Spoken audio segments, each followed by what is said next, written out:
on my production at that time. And I was like in 8th grade at that time, you know. So yeah.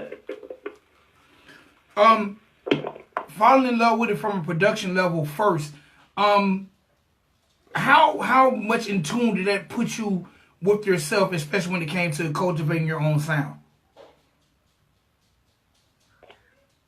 Oh man, it got me all the way in tune with myself. You know, at first I didn't even know I could sing. You know, I didn't even know I could sing until I got into high school, and I actually started after I did the production thing. I started doing the rapping thing after the production. So I mean that came naturally because you know, like I said, my uncle. I used to freestyle with my uncle as a kid. You know, and have fun with him with that. But the singing, it just came out of nowhere. Honestly, I didn't even know I could sing. You know what I'm saying? So yeah. All right. So what happened to the other members of the group? Are you still in touch with them, or did just like life goes, everybody kind of went their separate ways? You know what? Ever since, you know, everything started taking off with my career, you know, I've heard from a few of them, you know, in the past week or two, you know, they call me every now and then and say, you know, they want to get back into it. Like I'm inspiring them to get back into music, you know, because, you know, like I said, they went other ways, you know, and certain ways that they regret, you know, and, you know, I just tell them, like, you know what? I mean, I'm here, you know, anytime y'all need me, I'm a phone call away. You know, just for, you know, whatever, inspiration.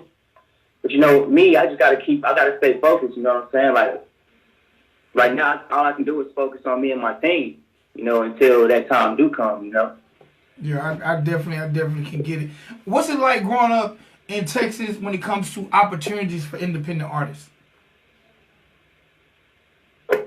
Opportunities for independent artists.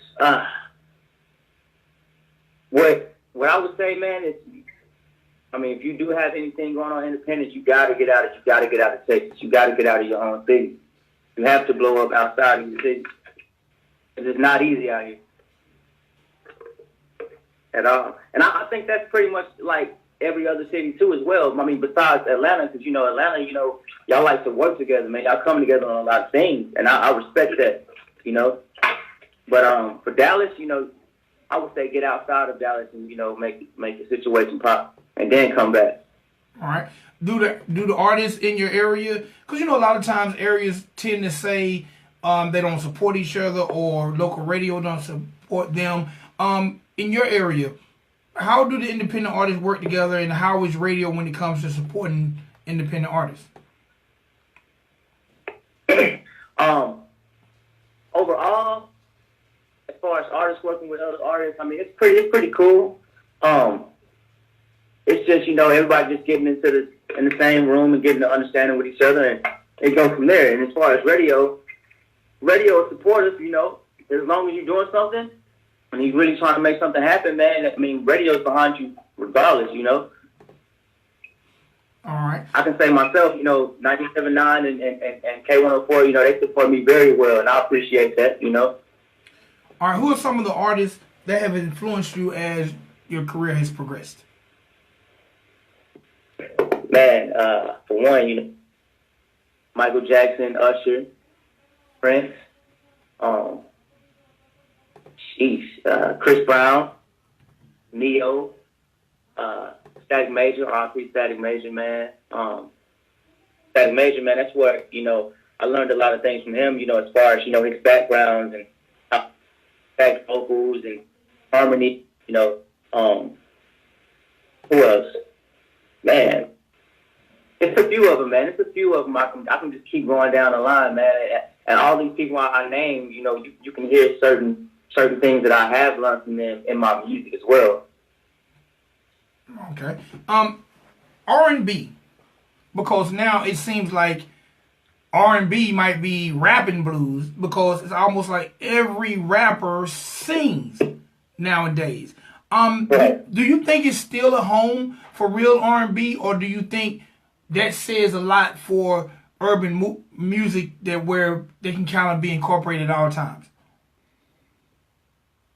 You know what? I think there is still room for real R&B. You know, it's just time for new R&B. It's time for new R&B. You know, because like I said before, my R&B is a little bit of the '90s and a young new sound. And with that young new sound is hybrid R&B. That's what I pretty much call my R&B is hybrid R&B. It's just time for a new sound sonically. All right. And when y'all get a chance to hear my project, you will see what I'm talking about. All right, describe that sound though, hybrid R&B, because I know hybrid is a lot of times when the term hybrid came out, hybrid was like a rock band which mixed with a rapper, or hybrid is a mixture of the music. Describe your form of hybrid. Okay, so pretty much like I said before, I started off with producing, then rapping, and also the R&B side as well, the singing side. So that's pretty much what you hear in my music. Is you hear a little bit of the production, and you hear a little bit of the R&B side, and you hear the rap side. It's not just R&B. So pretty much to go back to what you said about the a lot of rappers doing the R&B thing and stuff like that. They are, but it's about how it's delivered as well. And the message. I put out a different message than a lot of these, artists out here. So I can say that. All right. Messages. And I'm all about messages. What is your message to your fans and your future fans when it comes to your music? Like, what's the message in your music? Because a lot of times, especially in today's music, we hear a lot of sex. And hey, man, we all like sex. I don't know nobody who don't. We all like sex. But what other messages is in your music? I mean, I have certain, messages in my music to where, I see people go through certain things in life. I mean, speaking for myself as well, just getting through, certain situations. Like I look at on the R&B side of my I look at that as, as a medicine cabinet. You can go in that medicine cabinet depending on how you feel that day. You feel sick, your stomach's hurting, man. You can go in there and get the Pepto-Bismol. You got a headache. You can go in there and get the aspirin or the Advil or whatever you see in there, man. And that's what my music is. My music is to heal people, helps heal people. All right. In certain situations, I think. All right. If you had to say, there's 3 things you learned during your musical and business travel, what would be those 3 things? You said what again? I'm sorry. If you had to, say, if there was a kid coming up to you right now and it was like, Imaj, tell me 3 things that you learned in your music journey and your personal journey. What are 3 important lessons you've taken from your life at this point? Man. One thing I can say is make sure that it's something that you love to do and just have fun with it. Like, the business side, it's the business side, but make sure that you have people around you that only want the best for you, the best for your career. And, like my manager coach tell me all the time, like certain things like, you're not supposed to worry about certain things because you're supposed to be worried about, the creative side of things and stuff like that, having fun with your craft, loving what you do.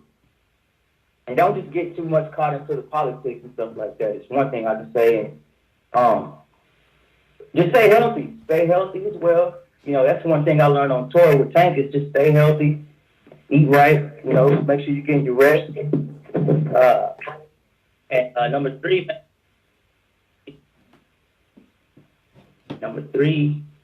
just make sure you got good people around you, man. Good people. All right. You mentioned Tank, and I definitely wanted to ask you. You mentioned Tank, and I definitely wanted to ask you about the Savage Tour. Tank has a record that is killing the charts, and not to mention Tank is legendary. What's it like being on tour with Tank? Man, that dude right there, man, is like a superhero, bro. Like, I remember when we first went on tour, and me and him were both sick. We both had allergy problems when we first went on tour, man, and we were trying to get over that. And me, I didn't know how to get over certain things because, I was still, learning and going with, you know, the tour or whatever. So he would give me certain, you know, routines and tell me certain things to do. And I remember it was one time where he couldn't even talk before, you know, a show, and, you know, he got his little rest or whatever and got on stage. It was like he wasn't even sick. Like, this dude right here is unreal, man. And, you know, everything is just on the go. Like I caught a good vibe with, you know, everybody on the team, you know, and I mean, it was just like a family vibe, you know, the whole time. It wasn't nothing on, like, the business and nothing like that. Everybody was just vibing together, man. And that's what made the tour so dope to me. Is everybody came together as like brothers at the end of the day. How were you picked to even be on a Tank tour, man? Because that is very prestigious. You said how did it happen, pretty much? Yes. Man, we used to run into Tank every now and then for the past, two years now. And we used to go to his shows. A good old friend of ours back in the day, go by the name of Slick Music. He also produced a lot of stuff on his album as well. He used to bring us to his shows every now and then. And the last show that he had with him was Slick's B-Day party. No, actually, it was Tank's last show in Dallas last year. And we went, you know, and his dude, go by the name of Vegas, the night before he came to the studio. Slick invited him to the studio. Like, yo, I want you to come hear a few records, you know, here and there. You know, Vegas came through, sat down. Our man started playing a few records for him, man. And, you know, he was playing records from a lot of artists, you know. And when he got down to mine, he was like, yo, who is this? And they was like, yo, that's Imaj. And he was like, yo, like, I'm over here in my feelings texting whoever I'm texting, right? I think he was texting his wife. Like, I'm over here texting my wife at the time. And I'm really feeling it, making me feel some type of way. That's why I said, you know, my music is like medicine, you know? And he was like, yo, we got to do something. So we started making stuff from scratch there. And the next night, Tank had his show. You know, he introduced me to Tank personally, finally, and Tank heard a few things, and he was like, yo, we need to do something with this kid. And from there, it's when the magic happened, man. That was God did, you know. That was all God's work, man. Man, that is what's up. So, look, what do you have? We're going to play this Tell Me record that's killing it right now, and I definitely love this record. But what else is going on with Imaj right now? Right now, man, we're working on, you know, getting ready to release the EP pretty soon. Right now, we just released singles. We got a lot of singles coming out. A lot of more visuals coming out. Working on more merch. Man, jeez. We're getting ready to set up a few more things. I can't really say too much about it, but we're definitely going to be traveling a lot more. I got a show coming up with Genuine as well in May. It's in May. I got a festival coming up in April with Vaughn, Silk, and, you know, the Darnell Jones. I got a few shows, and that's in Alabama. And right now, just in the studio working in the meantime. All right, from the production side, have you had a chance to place any tracks with any artists that we might know of?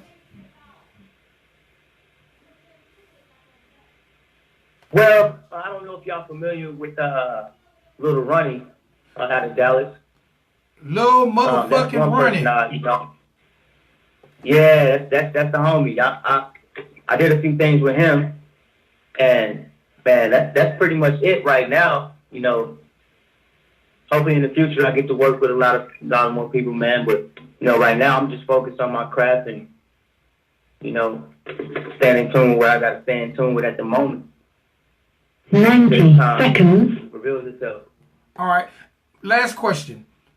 Being from Texas, how much has chopped and screwed or chopped and slopped or any of the slowed down music, how much has that affected your style, and will we be hearing some chopped and screwed R&B? You definitely will hear a few screwed vocals in my music. You definitely will hear that inspiration. 60 seconds. I'll be honest. Certain things I do in my production, you know, I chop and screw certain sounds that I do just to find that right sound. You know, the right keys. So you definitely will hear a lot of chop and screw sounds in my music, but not too much. Like not too much, not oversaturated with it. But it definitely played a big part of my career. All right. And my creative side. All right. And I also noticed you work with an artist I'm very familiar with. When I was managing, I had a chance to do some shows in Texas with him. I see you got a record with Fat Pimp. What was it like working with Fat Pimp? Yeah, that's a homie, man. Fat Pimp, man, he's a good spirit dude, man. He's down to earth, man. 10 seconds. And he's really, really creative, man. He's really, really dope, man. I remember when we first recorded the record, man. I'm never forget, man. This dude freestyled his verse right then and there. Like he had his verse already in his head, you know, in the creative part of, you know, creating the record. So that dude is really creative. All right. So look, before we drop this Tell Me record, tell us a little bit about it, who produced it, and when will the visual be coming? The visual actually is coming pretty soon. I produced the record. You know, I produced the record. And yeah. All right. Where can people find Imaj before we go? Website, links, anything Imaj. How can people find you? You mentioned merch. How can people get a hold of the merch? Let the people know as we conclude this interview how to keep in touch with you. You know, I might want to get me an Imaj shirt. Let the world know how to keep up with you. Yeah, you can follow your boy Imaj, RealImaj, on all social media platforms. Website, Imaj as well, RealImaj. That's where all the merch is. That's where all the releases are going to be pretty soon. Make sure you download the Something Real and the Dead Presidents and stream the Tell Me and the Just Let Me Know and the Full. I have a lot of records out as we speak right now, so make sure y'all go check those out as well. Yeah, really Imaj everything. All right. Last thing, I said I had one question. I got one more. So look, I have a listener who's been listening to this show, and she's very near and dear to me. And today is her birthday. Right. Could you do me the honor, because I can't sing worth a shit. Can you do me the honor and sing happy birthday to Miss Extra? Miss Extra? Yes. Definitely. Man, happy birthday, first of all. Yeah, I'll go ahead and do that for you. Happy birthday to you, yeah. Happy birthday to you, yeah. Happy birthday to Miss Extra, yeah. Happy birthday to you. Imaj, my guy, I appreciate that. I'm sure she's smiling. Continue to success to you, my G. And we finna hit the world with Tell Me. My G.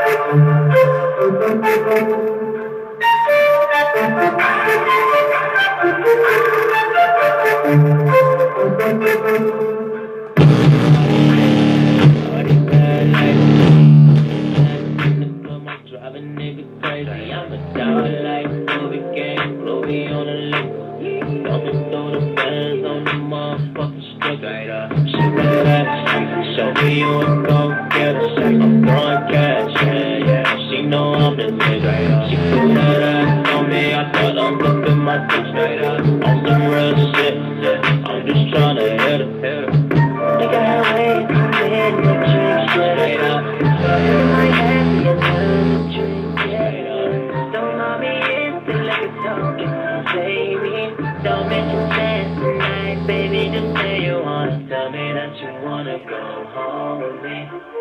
Tell me that you wanna be afraid for me. Tell me what I wanna hear, you can get it all, yeah. That money talk, yeah. That money and talk, pretty home.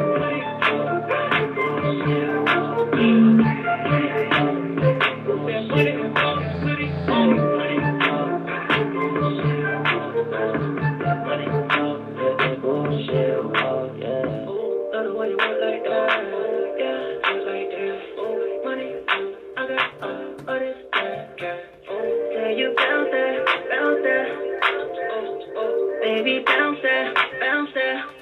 Bounce. Hey, hold up, wait a minute. Hey, hold up, yeah. I just wanna take from the bag. Got a hotel, no stress.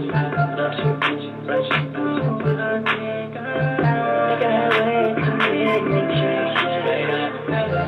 One time, my man Imaj, my man got that Texas bottle. I could bust my speakers. Baby, just say you wanna tell me that you wanna go home with me.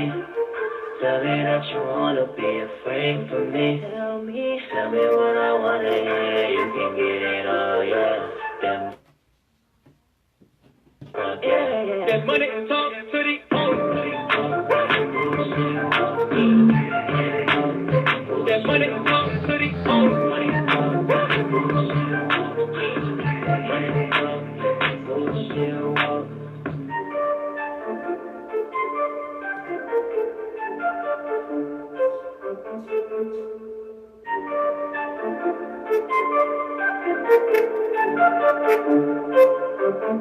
Talk to the home.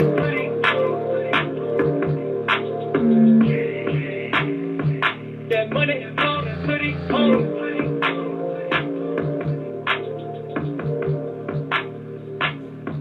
Talk to the money talk. Money talk. Talk to the money talk. One time, my man Imaj. Y'all make sure y'all hit up RidinDurtyRadio.com. Go to the Ridin Durty Radio fan page. Click like. It's your boy Vic XL. We gone. Peace.